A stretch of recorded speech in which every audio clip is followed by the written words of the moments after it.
Olá, gente, mais uma vez aqui no programa Entretanto, esse programa que já está conosco, já está com vocês há 20 anos, tratando das coisas do Brasil e do mundo à luz do direito, dessa maneira palatável, jornalística, divertida e por vezes bem-humorada, muito embora esteja sendo difícil manter o bom humor em épocas de pandemia e de pandemônio sanitário, econômico e político.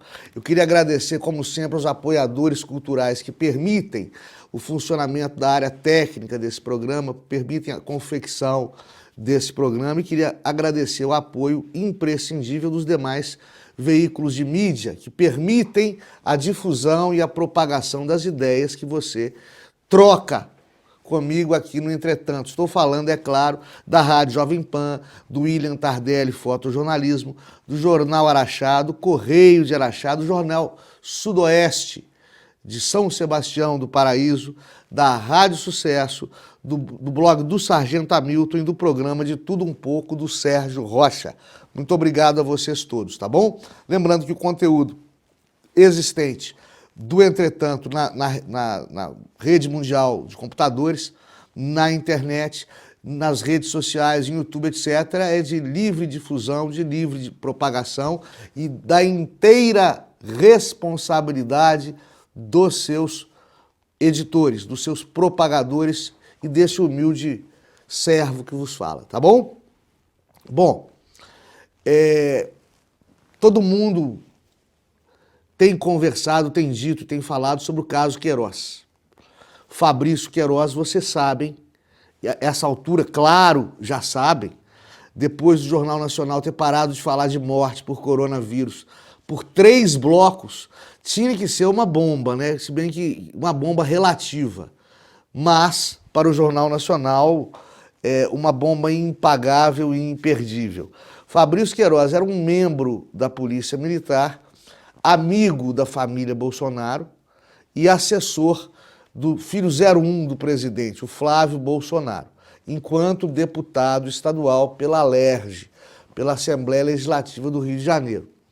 Nessa condição, o COAF descobriu uma movimentação financeira suspeita nas contas do então deputado estadual Flávio Bolsonaro, hoje senador. Essa movimentação suspeita seriam diversos depósitos de pouco dinheiro diários durante determinado tempo, dando a entender a existência de forte suspeita de que esses valores depositados na conta do filho 01 de Jair Bolsonaro se tratariam, na verdade, de dinheiro do esquema das rachadinhas. O que é o esquema das rachadinhas? No esquema das rachadinhas, os funcionários da Casa Legislativa, seja Câmara, seja Assembleia Legislativa, seja Senado, recebem o seu salário e o dividem com o parlamentar. Isso também evoluiu para prefeituras e para governos estaduais. Evoluiu uma expressão um pouco dúbia, tratando-se de corrupção, né? Mas suspeita-se, diante desses depósitos, que Flávio Bolsonaro se valia de rachar dinheiro, rachar salário com seus funcionários para se enriquecer ilicitamente. E que Fabrício Queiroz, que era então seu assessor, seria o testa de ferro, o laranja por trás disso. Curioso que Fabrício Queiroz foi preso, né, em Atibaia, a mesma Atibaia do sítio do Lula. Teve um humorista que falou que Atibaia agora é Gotham City. Cheio de super vilões para lá e para cá. Tem mais coisas curiosas no caso Fabrício Queiroz, né? Ele foi preso em Atibaia e ele também seria o responsável pelo pagamento de contas e despesas pessoais do deputado Flávio Bolsonaro em dinheiro vivo, o que causou espécie aos investigadores e aos representantes do Ministério Público que tocam, que supervisionam essas investigações. Bem, serviu, como eu disse, para a Globo interromper o seu morticínio geral, noturno, diário, sobre o coronavírus, né?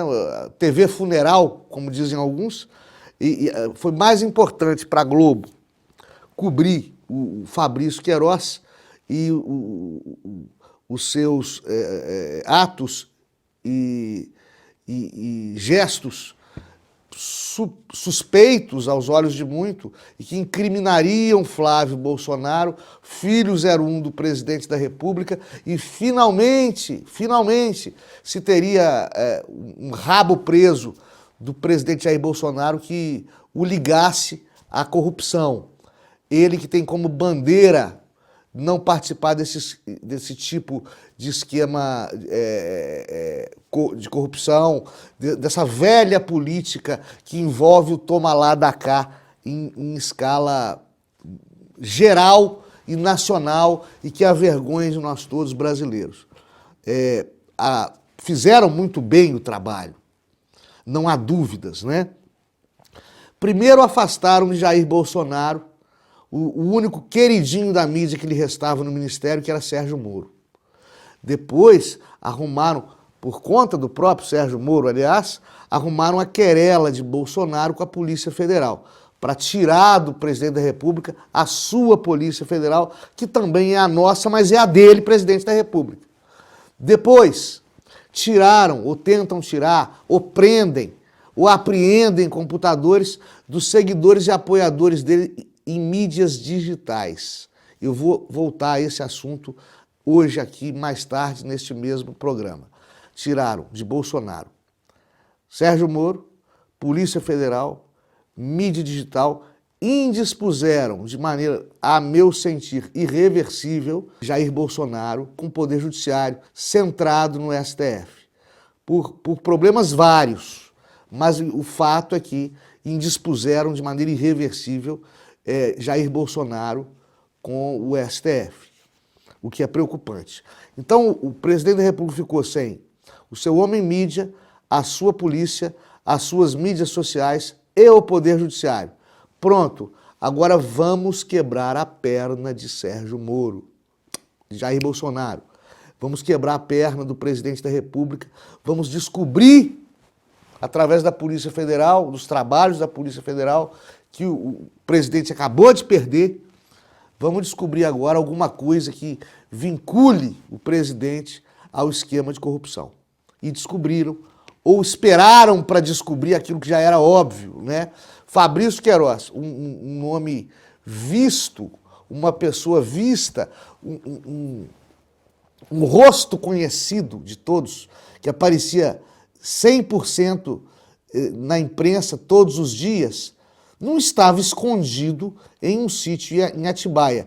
Curioso que foi a filha do filósofo Olavo de Carvalho, vizinha do sítio do advogado Assef, que viu, que surpreendeu Fabrício Queiroz vivendo normalmente por ali e acionou a polícia para ele. Fabrício Queiroz está aqui. Eu sou a filha do Olavo de Carvalho. Olha só os meandros das coincidências da sorte da vida da gente. A Heloísa de Carvalho viu Fabrício Queiroz, que não se escondia, e a própria Globo mostra isso, ele ligando para o hospital para marcar, para agendar um exame médico, uma consulta médica, não me recordo bem, e dando o nome dele. Fabrício Queiroz não tinha o nome a prêmio. Fabrício Queiroz não era procurado pela polícia, ele não era fugitivo, ele não tinha por que viver escondido, porque ele estava no sítio do advogado da família Bolsonaro, é coisa que ainda vai se esclarecer. Eu não considero, como juiz de direito e como ex-advogado, eu não considero raro e nem difícil a possibilidade dele estar ali protegido por seu advogado, protegido da mídia, protegido de adversários políticos, protegido da militância de esquerda, que por vezes é violenta, né? O que o digam ministros do STF que já foram agredidos, ex-ministros do STF, que já foram agredidos por militantes de esquerda. Portanto, não é difícil descobrir porque que Fabrício Queiroz estava lá. Estava vivendo discretamente em Atibaia, a Gotham City brasileira, né? Mas não estava escondido, não. E o golpe veio estrategicamente no período de maior fragilidade do presidente da República. Esperam, talvez não retirá-lo, apeá-lo do poder, impedi-lo através de impeachment. Acho que isso é politicamente inviável hoje, deixaria o Brasil muito mal a nível internacional e colocaria no poder o vice-presidente da República, o militar general Hamilton Mourão, que reza a mesma cartilha do presidente da República, só que com alguma diplomacia e cultura. Eles querem realmente anular tudo que ele faz, tudo que ele diz, todo o seu valor até as eleições para tornar absolutamente impossível a reeleição de Jair Bolsonaro. É isso que querem. Esquecem-se, todavia, que Jair Bolsonaro ainda tem um trunfo inestimável na manga. Ele ainda tem o povo.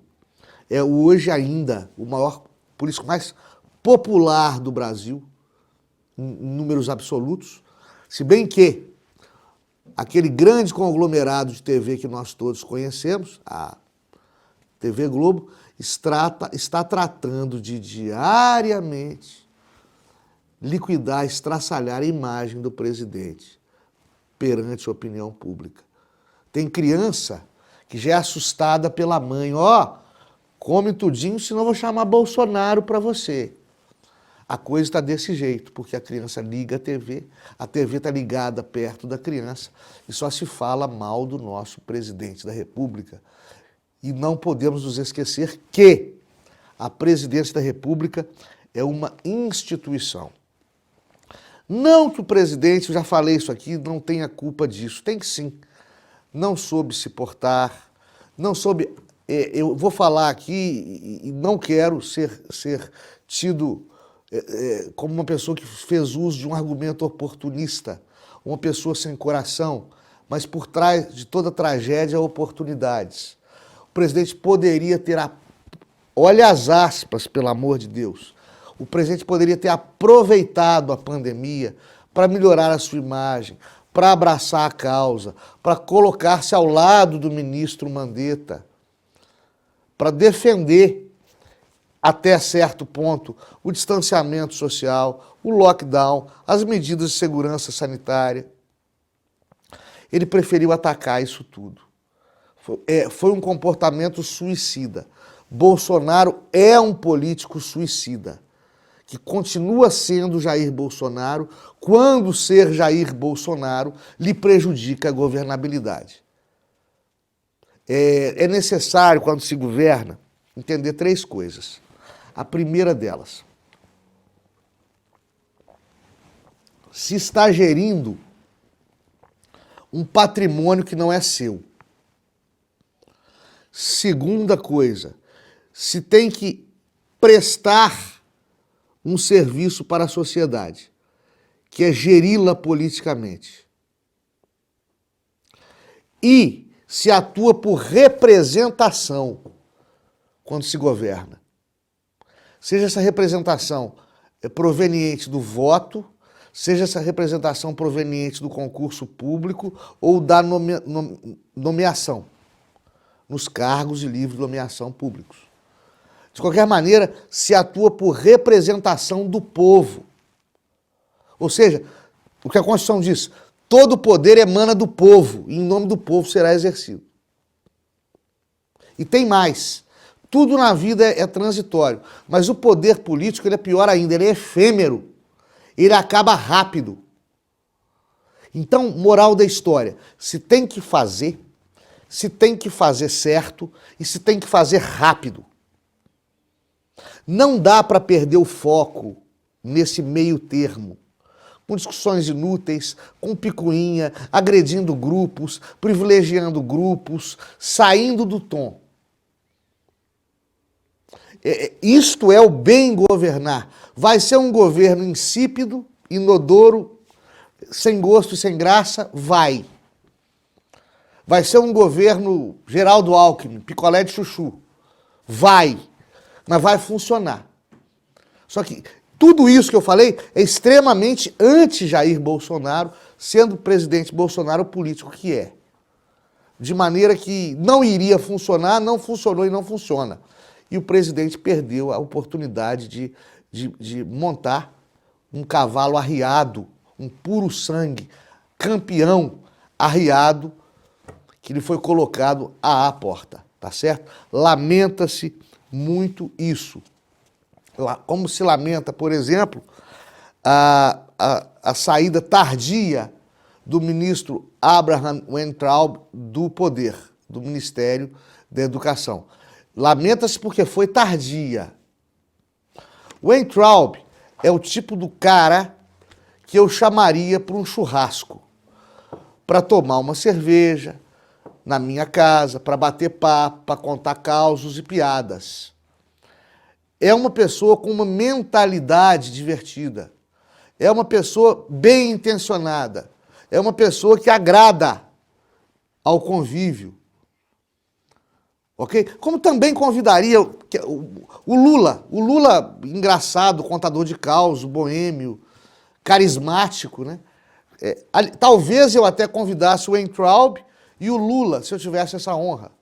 E nos divertiríamos os três. Mas não dá para governar assim. Não dá para governar assim. Não basta ser divertido. Não basta ler os livros certos. Não basta rezar o credo correto. Não basta querer o melhor para a nação. Querer o melhor para a nação é um bom começo, mas precisa muito mais que isso. Um filósofo holandês, Erasmo de Roterdã, dizia que os pensadores são maus políticos, que os verdadeiros intelectuais não conseguem nem amarrar o cadarço do sapato direito, porque os verdadeiros pensadores intelectuais não são homens práticos, não são homens práticos, e, portanto, não serão bons governantes. É claro que na expressão pensador intelectual eu não estou incluindo nem o Weintraub e, é claro, que muito menos o Lula. Eu só estou dizendo que é importante a prática governamental, muito mais do que as ideias, sejam elas certas ou erradas. E muito embora o ex-ministro da Educação tenha tentado ser o melhor ministro da Educação possível, ele foi, infelizmente, por inexperiências na gestão do poder político, ele foi um dos piores que já tivemos. E olha que nós já tivemos ministro da Educação muito ruim. O presidente Lula da Silva é carismático. Lima Duarte, o ator Lima Duarte dizia que Lula glorifica a burrice. Lula não glorifica a burrice. Lula não é burro, Lula é inteligentíssimo. O que ele é inculto.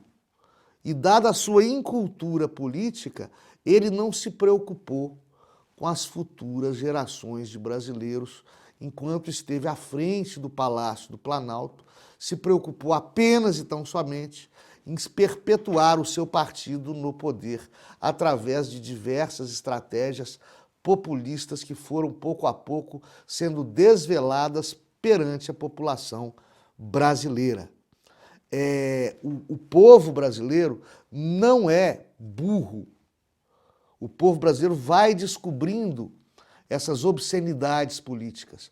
O povo brasileiro é dos mais incultos do mundo, mas isso também não é culpa dele. Interessou muito ao establishment, ao sistema político, manter o povo brasileiro, o povo pobre brasileiro, longe dos livros, longe da educação pública de boa qualidade. Por quê? Para não formar consciências críticas, pensantes e questionadoras desse mesmo sistema.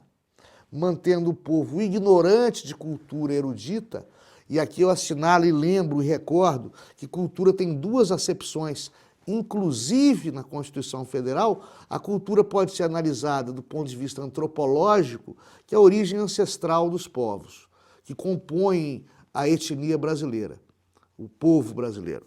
E cultura como ensinamento, como educação erudita. Estou me restringindo à cultura como educação erudita formal. E esta de boa qualidade foi alijada, foi afastada. Os brasileiros foram privados dela durante toda a existência desse país imenso e complicadíssimo chamado Brasil. Lula se valeu disso para tornar o povão, a classe C, D e E brasileiras, de esquerda. O povão brasileiro só esteve na esquerda durante, não é nem Dilma, não é nem PT, durante o governo Lula no poder. Por quê? O povão, historicamente, nunca foi de esquerda. O cidadão de esquerda é o professor universitário, é o estudante universitário, é o sindicalista, é o intelectual. Esse é o formador de opinião da imprensa, esse é, até devido à revolução cultural, o cidadão de esquerda típico. O povão brasileiro, assim como o povão americano, nunca foi de esquerda. O brasileiro pobre só é de esquerda, eu já falei isso aqui, quando ganha casa popular. Só assim o povão brasileiro é de esquerda. E aprende rápido. E aprendeu que foi ludibriado. Tanto que hoje aderiu ao candidato de extrema direita que já o representava lá atrás, mas que não tinha a visibilidade que tem hoje graças às redes sociais. Redes sociais que foram retiradas de Jair Bolsonaro, foram retiradas dos seus apoiadores. Está cada vez mais difícil trabalhar com rede social. Rede social não é mais aquele solo de ninguém, aquela terra sem lei, que já foi. E isso é bom, Se você pode se manifestar, se você pode livremente manifestar seu pensamento, você responde pelo pensamento que manifesta, vedada censura prévia. Essa é a leitura constitucional que se faz. Mas não está sendo assim mais. Se criaram regras, e regras são boas, mas regras são casuístas. Se você fizer um programa jornalístico, um programa opinativo como é esse aqui, se você não for de clara esquerda, se você não inserir frases de ordem como fora Bolsonaro e Lula livre do seu texto, escrito ou falado, você não consegue publicar. Você não consegue impulsionar. Você não consegue alavancar a audiência do seu programa. E é isso que querem, calar a sua boca. Se não calarem a sua boca pelo viés econômico, o farão com Polícia Federal na sua porta, 6 horas da manhã, por crime de opinião. Que é uma coisa que já não existia desde as trevas do Brasil moderno. Desde as trevas do Brasil moderno se tinha abolido o crime de opinião. O crime de opinião voltou. Eu vou lembrar vocês dos anos 2000 e pouco. O jornalista Larry Roten, do New York Times, escreve no seu periódico, no jornal que representa, que Lula era um alcoólatra que vivia bêbado. Lula, presidente, queria deportá-lo, caçar o passaporte dele, o direito dele de trabalhar no Brasil e prendê-lo. Seguraram e abafaram. O ministro da Justiça, o advogado brilhante Márcio Tomás Bastos, à frente. Acabaram com esse desconforto diplomático e institucional causado, não pelos exageros etílicos do presidente Lula, que eu acho que todos os homens públicos, homens e mulheres públicas, têm direito ao seu lazer e à sua vida privada, conforme bem queiram e desde que não prejudique a sua atuação governamental. Mas porque Lula não respeitava o direito de expressão do jornalista gringo. Vamos chegar um pouquinho mais para frente. O site O Antagonista foi censurado pelo ministro Dias Toffoli. Censurado pelo ministro Dias Toffoli, porque criticou, através dos seus pares, o ministro Dias Toffoli foi criticado, foi investigado quanto ao seu passado envolto em névoas até aqui,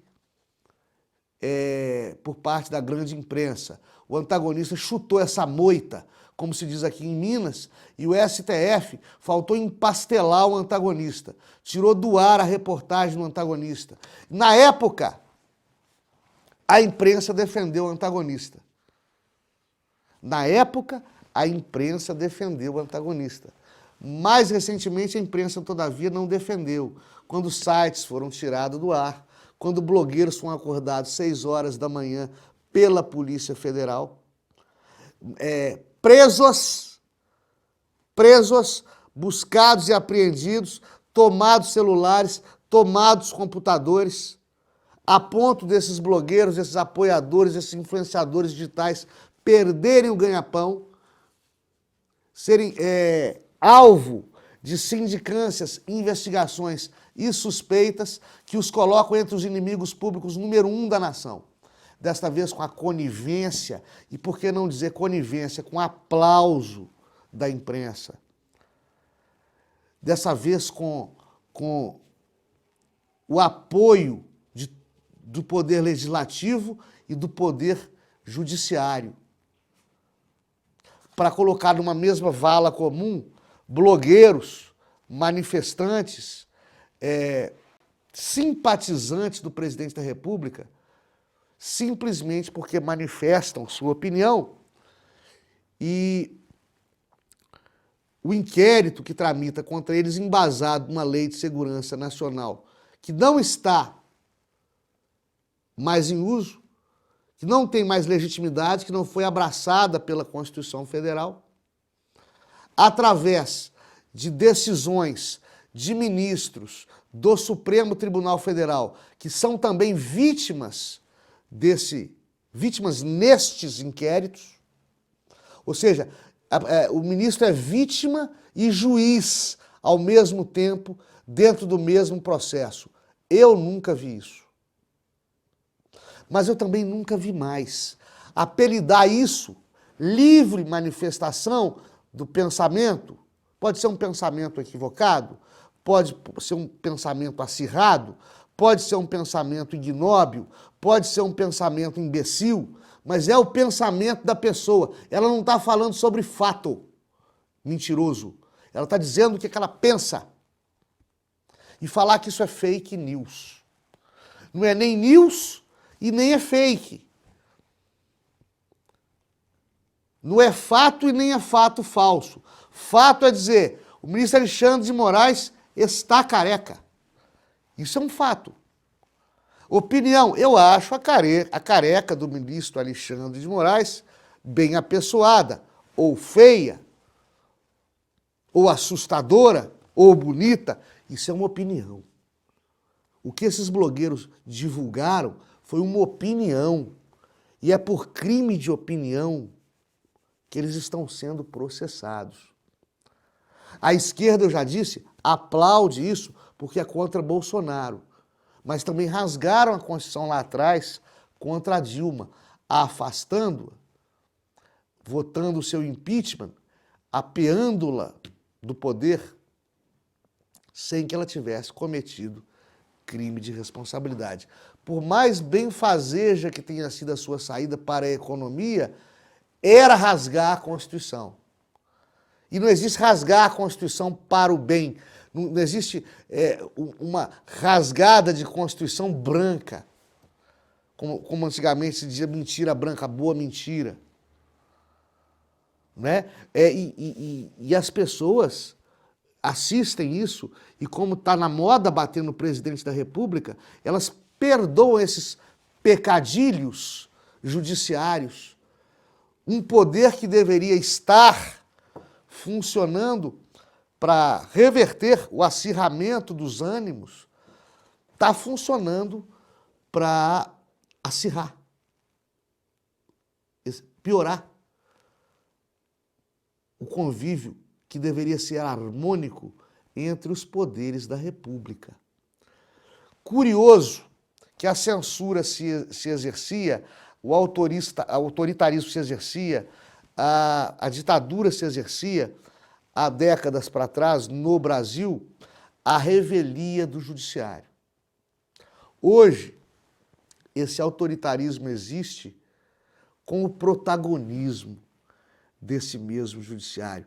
Olha como é que as coisas mudam. Mudam e não mudam, como diria o general Golbery Couto e Silva. O que me assusta mais nessa história toda, o que me assusta mais nessa história toda, não é o silêncio do povão bobão, coitado, que não teve instrução, que não teve educação formal para entender, às vezes, que está sendo ludibriado. Que estão lhe vendendo gato por lebre, como vendem gato por lebre há décadas, através de manipulação cultural, através de uma guerra cultural que existe desde a década de 1960 no Brasil. O que me assusta não é a desfaçatez com que se engana o povo, com que se deforma sua opinião. Porque o povo não entende de constitucionalidades, de inconstitucionalidades. O povo não entende que, por exemplo, a Lei de Segurança Nacional não pode embasar medidas policiais, medidas judiciais sérias, porque a Lei de Segurança Nacional caiu em desuso. O povo não entende que, por exemplo, no caso da pandemia, tudo bem. A União, Estados e Municípios têm competência concorrente para regular os problemas da pandemia, que é um problema de saúde pública, de calamidade pública. Ou seja, tanto a União, quanto o Estado, quanto os municípios podem governar ao mesmo tempo o município durante e por conta da crise da Covid-19. Mas que em havendo conflito entre os comandos da União e dos estados e do município, prevalece a vontade legislativa, a vontade normativa do ente federado mais forte, que é a União. E isso também o STF fez letra morta. O STF falou, não, todo mundo manda igual e a responsabilidade dos governos dos estados e municípios. Esquecendo que no conflito aparente de normas prevalece a norma federal, a normativa, a vontade federal sobre a vontade dos estados e municípios. Essa teria sido outra rasgadinha da Constituição para o bem, fomentada pela nossa mais alta Corte de Justiça. E isso passa batido pelo povo brasileiro leigo e desinformado.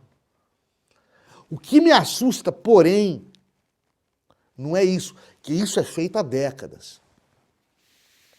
O que me assusta é a leniência, o silêncio covarde, a omissão asquerosa,